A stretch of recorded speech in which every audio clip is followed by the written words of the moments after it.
Hello everyone, Josh here. Welcome to another episode of the Ignite podcast. Now, is your need for control killing your business growth? Is your need to know everything that's happening in your business? Is your need to be across everything? Is your need to be, knowing what everyone is up to at any point in time? Is it stifling your growth? Well, that's what we're going to explore in today's podcast episode. So let's dive in. So team, look, you say you want to grow. You say you want to grow your consultancy. You say you want to grow your business. But if we look at your actions, if you show me your calendar, I can predict the success of your business. If we look at your actions, if you're still approving every invoice, reviewing every drawing, chasing every client, involved in every project, all those things in your business, if you look at your actions, they actually dictate the success of your business. So if you're still needing to control everything in your business, you are going to become the bottleneck to your growth. That's not leadership, that's self-sabotage. And as business owners, we want to be, we want to be growing. We want to be building better businesses, building systems, processes, putting on team, looking at that next client. But if you're still approving every invoice, involved in every project, and every decision the business has to go through you, that's self-sabotage. You're not going to be growing. So that's what I want to explore today, is how do we let go of that need for control in a functional way so that your business can naturally grow. I want to start out by acknowledging that this stuff is hard. It's your baby. This is your business. It's built on your reputation. It's, and if we probably unpack it, your success to date has probably largely been through controlling everything in your business. So your brain's going, well, in order for me to continue to, achieve the success that I've already achieved, I need to keep controlling stuff. But I guarantee that as you start to, take on more things, your calendar gets fuller, you're starting to do 50, 60, 70-hour weeks instead of the standard 40-hour weeks, you're just going to go through burnout and your business isn't going to grow. So I want to acknowledge that control feels safe because you know what's happening in your business. Letting go feels risky, but I want to counsel you that saying that not letting go is riskier. If you look at the next phase of where you want to take your business, not letting go is riskier. So there's a couple of reasons why you're probably addicted to control or wanting to know where everything's happening in your business. There's probably the pride piece, no one else can do it as good as me, so I, therefore can't let go. Fear, if I take my eyes off it, or if I don't know that it's happened, how do I know it's happened, or it'll probably go wrong?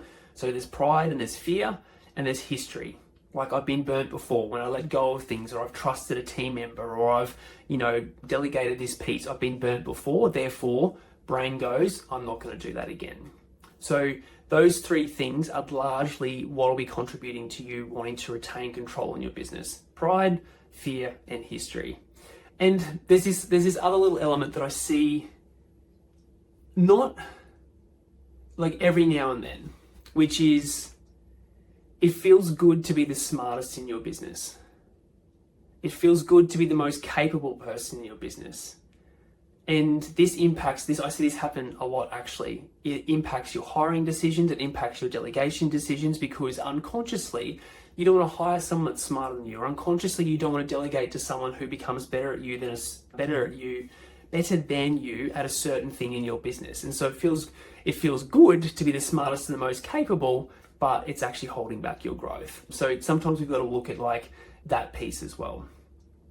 So, the cost of not letting go, the cost of retaining control in your business is a bunch of things. You become the bottleneck. Everything has to flow through you instead of without you. So you become the bottleneck. You become burnt out. You start to resent the team. Every time someone comes to you, not another thing that I've got to make a decision on. Or, you're up late at night reviewing designs and drawings because that's the only time that you get to have that peace and quiet. So, a cost is you and your time and you becoming the bottleneck. Another cost is your team becomes dependent on you. They become unsure and they become hesitant, because every time they go to take initiative or to show some kind of leadership in the business, you just take back over or you shut them down. So you're building a team of people that are dependent on you as opposed to autonomous. The time thing again, you never have time to work on the business. You're only ever working in it. So therefore you just feel like you're on this hamster wheel of constantly doing in the business, but never working on strategy, never feel like you're actually moving forward. And interestingly, you can't hire good people because, and if you do hire good people, they leave pretty quickly because you're constantly looking over their shoulder. Like high performers want to be autonomous. They want to have the ability to make decisions. They want to feel like they can take something and run with it. And if you're, always needing to control everything and you're always looking over their shoulder, they're pretty quickly going to get jack of that and either leave or they just downgrade their level of performance because again, they're like, well, what's the point? Like, I'll just get something to 70% right and then he or she's just going to come back over and take control over that X, Y, and Z. So there's a bunch of costs here to you, your time, and your business by you needing to control everything in your business. So if we flip that on its head, like what growth actually requires, growth requires trust, it requires systems, and it requires you letting go. So there's three kind of key mindset shifts that I want to walk you through here. I want to walk you through from like technician to conductor, and we've got three phases that we work with our boardroom clients: technician, business owner, to conductor, business owner, to lifestyle business owner. But even if we just look at from technician to conductor, that's a big mindset shift. Like technician is like, you're involved in everything, you need to do everything in your business, you need to know where everything's up to. The shift to conductor though is, I trust my team. I'm here, I'm leading the direction of the business, I'm conducting the orchestra, which is my team, and I've got some good players in place. I'm coaching them, I'm leading them, and they're kind of running with things, and I can then, focus on where the overall ship is going. So big mindset shift, number one is technician business owner to conductor business owner. From the second mindset shift is from you handling everything to holding people accountable.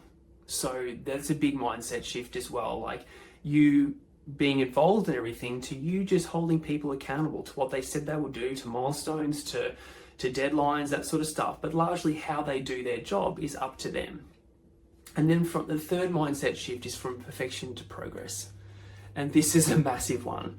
Like, if you wait for things to be perfect or things to be done 100% right, all the time, you'll be waiting forever. And it just causes stress, it causes tension, causes anxiety, all those sorts of things. So if we can shift our brain from perfection to progress, that's a big mindset shift as well. So 3 mindset shifts to go from letting go of control in your business: technician to conductor, from perfect to progress, and from you handling everything to holding people accountable. And so like as an example, instead of you, like if you're used to going to all the client meetings and if you're used to like being the face of the business and with all your key clients, you being involved in everything, maybe you're going to start not attending some of those client meetings. Like you're building up your 2IC or someone next to you that's starting to take over those client relationships and those client meetings. You coach them, you counsel them, you help them through the process, and maybe just ever so slightly use job, I can't make this one, sorry today team, Brad or Mary from my business is going to handle this one. You're in good hands. I'll check in with Brad or Mary once the meeting's over and make sure everything's gone okay. And you just slowly start to pull back from needing control and being involved in everything and starting to elevate your team from within. All right. What I want to talk you through next is practical steps for you to start letting go of control in your business. I want you to, and you can pause the episode or you can do this after the episode, and this is something that you should really do regularly. List everything that you're currently holding on to in the business. List everything that goes through you at the moment. And I want you to really then look at that list and just ask yourself, is this the best use of my time? Why am I holding on to this? Is this a high dollar productive activity for me, or am I just holding on to control for no particular reason? And it's really interesting when I get clients to do this activity of really just mapping out what am I holding on to, what am I working on in the business right now, and just then with the list in front of you going, why am I still doing that? Is that a good use of my time? Probably not. And then making a plan to start to delegate. And we've got three options here: do, ditch, or delegate. So you might look at that list and go, that's a really high value activity, I'm going to keep doing it.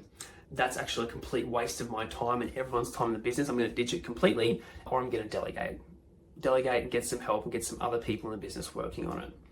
And so then it's about training your staff through the delegation process, helping them, not micromanaging, because micromanaging is just another form of control, like really helping them go through the process and start to elevate them in the business. So yeah, I think that's enough. Like if you're really struggling to let go of control, those activities are going to really help you. And it's a trust piece, it's you letting go, it's fear, there's all those sorts of things. But ultimately on the other side of moving through that is a business that runs more without you, more autonomously. You've got staff that are happier because they're getting to do what they love. They feel less micromanaged. They're more inspired. You're more inspired because you get to do what you do. There's so many pluses or advantages from letting go of control in your business.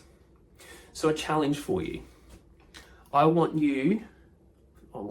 invite you to just pick one thing this week that you can take your hands off. Like, what's one thing this week that you can go, you know what? That's actually no longer a good use of my time. I'm going to get Brad, Mary, Sally, Mike on the team starting to run with that. I'm going to delegate it with clarity. I'm going to help get them up to speed on that. I'm going to coach them and help them, all those sorts of things. And then you actually let go of that task. And if you can do that one thing this week and just show yourself that it's possible to actually let go and still have a business that runs really, really well without you having to do everything, then maybe challenge yourself. Once a week, you're letting go of one new thing. Once a week, letting go of one new thing. Over the course of the year, that's 50 things that you have let go of in your business. So, hope that helps. Please take action on some of the stuff we've talked about today, team. It's pure gold. So look, you can be, final reminder, you can be in control of everything in your business, or you can grow. You just can't do both. So team, that's it for me today. Look, if you feel a bit stuck, if you feel like, you're trying to control everything in your business, you're the only one holding everything together, I'd love to have a chat. Like, I'd love to invite you to book in for a 20-minute business audit call, no obligation. We'll just have a look at you, your business, unpack what's going on, give you, a bit of an action plan to work on outside of the call so you can start to fix some of the things that we work on that call. So if that's you, I'd love to invite you in for a business audit call. There'll be a link below this episode for you to book in. Have an amazing day.